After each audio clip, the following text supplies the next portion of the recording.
उन श्रमिक भाइयों से और साथ में उनके जो बच्चे हैं जो पढ़ाई कर रहे हैं उनसे बात करने का मुझे अवसर मिल रहा है। भाइयों बहनों, वैसे तो ये कार्यक्रम शनिवार को होता है, लेकिन आज रविवार को प्रातःकाल 9 बजे 9:15 बजे का समय इसीलिए रखा है क्योंकि कल दिन भर प्रधानमंत्री जी ने मुख्यमंत्रियों की सबकी बैठक बुलाई हुई थी, इसलिए पूरा समय उसमें लगा, तो मैंने अपना समय बदला है। भाइयों बहनों, आज मुझे इस बात की भी खुशी है कि अपनी जो नई संसद भवन इसका निर्माण हुआ है, उसकी इमारत बनी है। अभी अभी प्रातःकाल उसके उद्घाटन का कार्यक्रम था और प्रधानमंत्री जी ने वहां जितने श्रमिक थे उन श्रमिकों के प्रतिनिधि 10 लोगों को अपनी ओर से सम्मानित किया और एक प्रकार के श्रमिकों का सम्मान वो देखते ही बनता था, क्योंकि ऐसा माना जाता है कि जो श्रमिक है वास्तव में वही हर चीज के निर्माण में उसका एक बहुत बड़ा योगदान होता है, चाहे छोटी चीज है चाहे बड़ी चीज है। बिना श्रमिक के हम लोग इन कामों को पूरा कर नहीं सकते हैं। हमारे जो भी आर्थिक विकास है उसमें 4 स्तंभ होते हैं, चाहे उसमें पूंजी है, चाहे उसमें भूमि है, उद्यमिता है और साथ में श्रम है। श्रम के बिना कभी भी कोई विकास का काम संभव होता नहीं है। और मैं आपका बहुत आभार प्रकट करता हूं कि आप सब लोग एक श्रमिक के नाते से इस देश की सेवा कर रहे हैं। श्रमिकों को महान शिल्पी यानी विश्वकर्मा के नाम से भी जाना जाता है। कहा जाता है कि इतिहास में विश्वकर्मा हमारे सबसे पहले शिल्पी हुए हैं जिन्होंने कुछ न कुछ निर्माण करके और हमारे जीवन को सुखी बनाया। चाहे वो प्रारंभ में मिट्टी से चीजें बनती थी, लकड़ी से चीजें बनती थी, लोहे से चीजें बनती थी और धीरे धीरे इन सब चीजों का उपयोग करते हुए आज आधुनिक युग में भी मशीनों के माध्यम से भी श्रमिक ही काम करते हैं और इन श्रमिकों के बिना हम एक भी चीज का विकास कर नहीं सकते हैं। हमारा जीवन दूभर हो जाएगा। आज अगर दुनिया को इस लेवल पर, इस स्थान पर लेकर के आए हैं तो ये सब श्रमिक ही इसको लेके आए हैं। श्रमिक हरियाणा के विकास में भी बहुत काम कर रहे हैं। हम अपने हरियाणा को विकास को बुलंदियों पर लेकर के गए हैं। दूसरे राज्यों से यदि हम आगे हैं तो इसमें भी श्रमिकों का जो है बहुत योगदान है। आपके बल पर हरियाणा सबसे तेज गति से प्रगति करने वाला ये प्रदेश बना है। स्वामी विवेकानंद भी कहा करते थे कि श्रम ही जीवन है। जिस समाज में श्रम को महत्व नहीं मिलता वह बहुत जल्दी नष्ट हो जाता है। अर्थात हम भी उसी स्थान पर एक प्रकार से काम करते हैं। श्रमेव जयते में विश्वास रखते हुए श्रमिकों के प्रति हमने बहुत सी योजनाएं बनाई हैं ताकि श्रमिकों का जो जीवन है वो सरल कैसे हो, उनके जीवन, उनके परिवार की आवश्यकताएं वो कैसे पूरी हो, इस प्रकार से आगे हम बढ़ते हैं।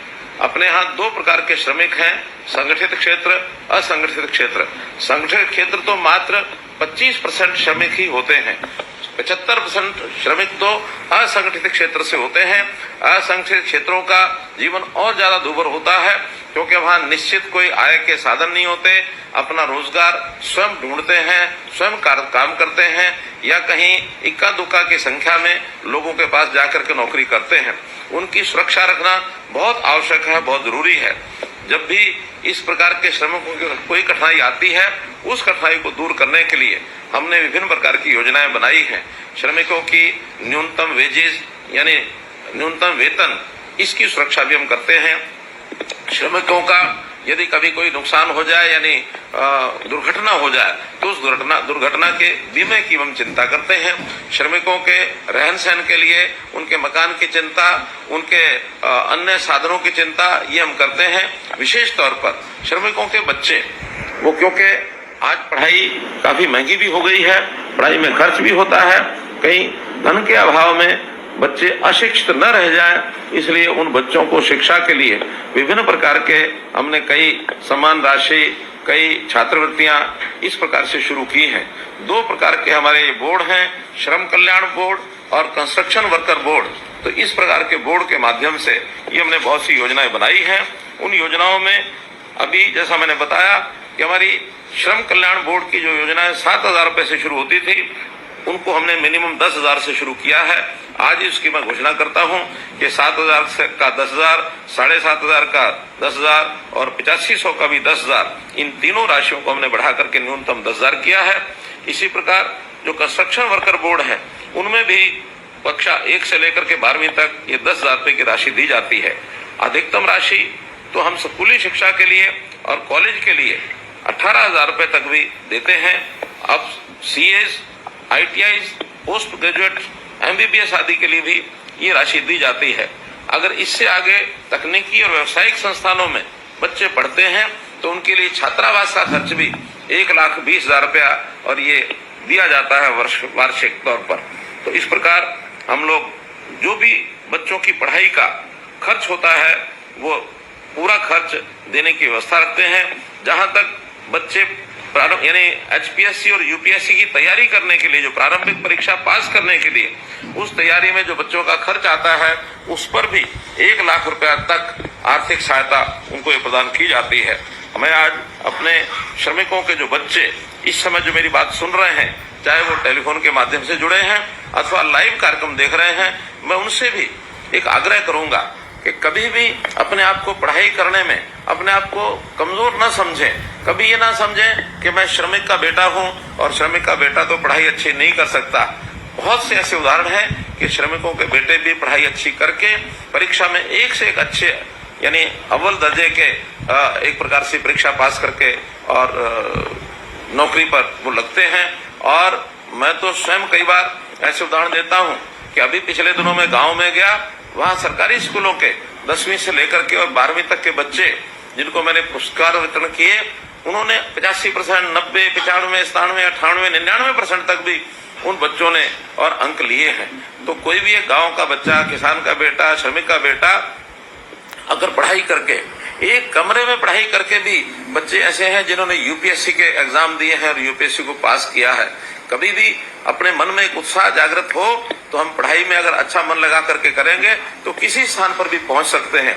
हरियाणा के बच्चे अब पढ़ाई में बहुत शौकीन बन करके और उनको आगे बढ़ रहे हैं, क्योंकि अब हमने सरकारी नौकरियों में मेरिट को और ये तरजीह देनी शुरू की है। मिशन मेरिट ये हमारा लक्ष्य है। योग्यता के आधार पर ही अब नौकरियां मिलनी शुरू हुई हैं। तो बच्चों की पढ़ाई में जो रुचि बढ़ी है, इसका बहुत बड़ा एक लाभ हुआ है। हमारे यहाँ कोचिंग सेंटर्स, उसमें भी बहुत भीड़ लगने लगी है। लाइब्रेरीज में भी भीड़ लगने लगी है। गांव-गांव में हमने लाइब्रेरीज भी खोलनी शुरू की हैं। कभी भी चाहे वो गांव का बच्चा हो, शहर का बच्चा हो, गरीब का बच्चा हो, उसको मन का एक उत्साह रखना चाहिए। उदाहरण के लिए हमारे पास बहुत ऐसे उदाहरण हैं जो कभी भी आप उनके बारे में पढ़ेंगे तो आपको लगेगा कि हाँ, कोई भी एक छोटे परिवार से भी बढ़ करके आगे बढ़ सकता है। अगर हम अपने देश के पूर्व प्रधानमंत्री लाल बहादुर शास्त्री जी का उदाहरण लें तो बहुत ही गरीब परिवार से वो संबंध रखते थे।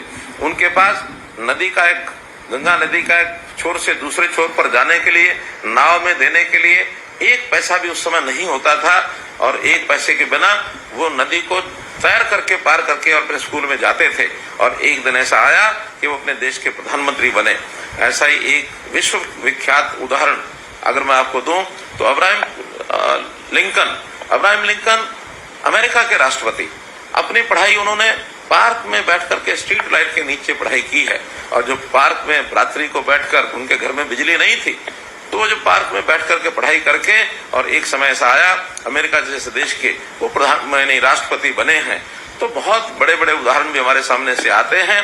हम भी अपनी इस पढ़ाई की व्यवस्था को निश्चित रूप से आगे बढ़ाएं और कभी भी अपने आप को पीछे नहीं करें। पढ़ाई के साथ साथ कौशल का ध्यान भी हमको रखना होता है।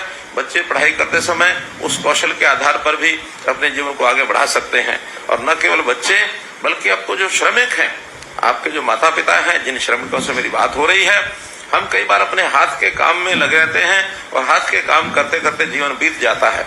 हमने आजकल अब श्रमिकों के लिए कौशल विकास की बहुत सी योजनाएं ऐसी बनाई हैं ताकि वो एक छोटी मोटी मशीनरी के साथ भी अपना काम कर सके और मैकेनिकल अगर सिस्टम में वो काम करने के लिए आगे बढ़ते हैं तो उनकी आय भी बढ़ेगी।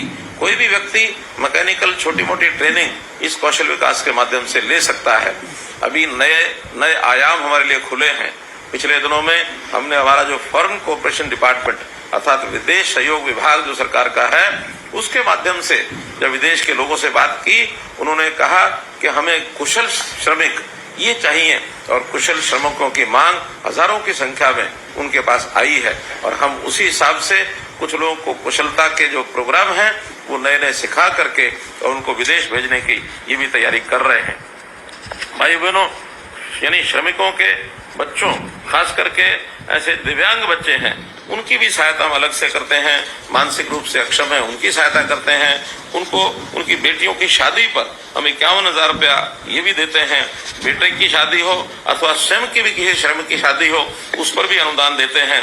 तो इस प्रकार मुख्यमंत्री श्रम पुरस्कार योजना में भी हम 51,000 रुपए से लेकर के 2 लाख रुपए देते हैं। मेरा कहने का भाव ये है कि श्रमिक की सुरक्षा ये हमारे लिए बहुत महत्वपूर्ण है। श्रमिक अगर अपने काम करते समय कार्यस्थल के ऊपर दुर्घटना से मृत्यु हो जाती है तो 5 लाख रुपए उसके परिवार को भी हम देते हैं। कई बार उद्योगों में अथवा भवन निर्माण के काम करने में कई प्रकार की बीमारियां ये भी लगती है। जैसे उदाहरण के तौर पर श्रमिक के फेफड़े सिलिकोसिस की विकट जो बीमारी है उससे भी प्रभावित होती है। तो ऐसे जो प्रभावित श्रमिक हैं उनके पुनर्वास के लिए भी 5 लाख रुपए का अनुदान ये दिया जाता है। बीमारी के कारण से जो श्रमिक की अगर मृत्यु हो जाती है तो उनके परिवार के लोगों को भी अनुदान के रूप में हम सहायता करते हैं। भाइयों बहनों, हमारे यहाँ जो हरियाणा राज्य कर्मचारी राज्य बीमा वेलफेयर है, इनकी सहायता, इनके माध्यम से भी 21,000 रुपए की कम वेतन पाने वाले को हम 24 लाख बीमित श्रमिकों और उनके आश्रितों को समग्र स्वास्थ्य सेवाएं ये प्रदान कर रहे हैं। अर्थात ईएसआई का लाभ ये भी भरपूर इन श्रमिकों को मिल रहा है। श्रमिकों की योजनाएं बहुत हमने बनाई है और इन छोटी छोटी योजनाओं को पाने के लिए अब आपको किसी ऑफिस के चक्कर नहीं काटने पड़ते, बल्कि सारे सिस्टम हमने ऑनलाइन बना दिए हैं। और इन ऑनलाइन सिस्टम में आप सरल केंद्रों पर जाकर, अंत्योदय भवन में जाकर सीएससी सेंटर के माध्यम से आप अपना पंजीकरण करा सकते हैं। श्रमिकों के पंजीकरण के माध्यम से इन सब योजनाओं का लाभ लेने के लिए वो योग्य हो जाते हैं। इस प्रधानमंत्री ने भी श्रम योगी मानधन योजना ये शुरू की है। हर वर्ष 6,000 रुपया उनको मिलता है। अभी तक हरियाणा राज्य में 8,19,000 लाभार्थियों का पंजीकरण किया जा चुका है।